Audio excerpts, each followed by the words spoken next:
tensions over guns seemed to converge in Salt Lake City, where a gun rights march kicked off just minutes before a gun control march. The gun rights rally drew hundreds of people, many carrying signs, "Arkansas 15s Empower the People," one said. Brandon Mickey was one of the many people with pistols on their hips.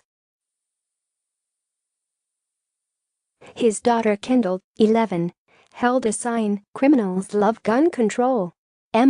Mickey said of the Washington marchers, "I believe it's their goal to unarm America, and that's why we're here today. We're not going to stand idly by and let them tell us what we can and cannot do." As the gun rights advocates set off toward the Capitol, some began to heckle a gun control advocate, Linda Peer, 67, who had infiltrated the march line. "She's not a true American," one man yelled. "Shame on you," the group chanted at her.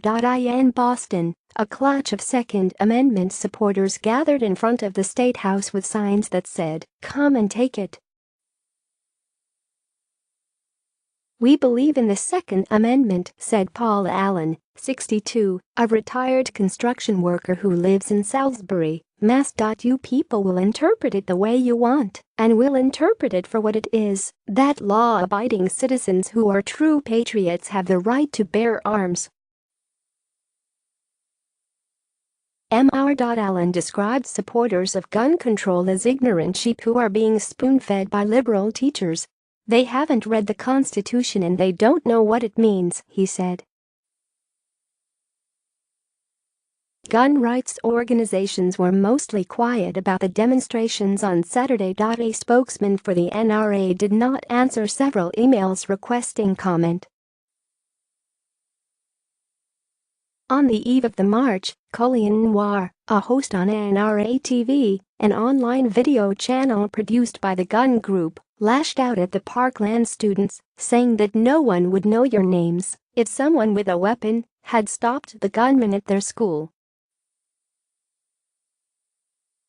"These kids ought to be marching against their own hypocritical belief structures," he said in the video, adding, "The only reason we've ever heard of them is because the guns didn't come soon enough." In places where gun control is less popular, demonstrators pooled together, trying to show that support for their cause extends beyond large, predominantly liberal cities. In Vermont, a rural state with a rich hunting culture and some of the nation's weakest gun laws, marchers gathered at the Capitol in Montpelier. Organizers hoped that thousands would turn out by the end of the day, an ambitious goal in a city of 7,500 people. "I hope the national march is going to be impactful, but at least we know state by state that we can make change," said Madison Knoop, a college freshman who organized the rally. In Dahlonega, Georgia, several hundred people gathered outside a museum, a surprising show of strength for gun control in an overwhelmingly conservative region. "We're going to be the generation that takes down the gun lobby," Marissa Pyle, 20, said through a megaphone. Ms. Pyle, a student at the University of Georgia and an organizer of Saturday's rally in Lumpkin County, challenged critics of the demonstrations across the country. "I'm starting to think they just want to shut us up because they're scared of what we have to say," Ms.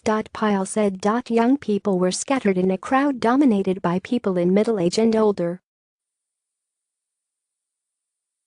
There were few signs of counter-protesters. But as Ms.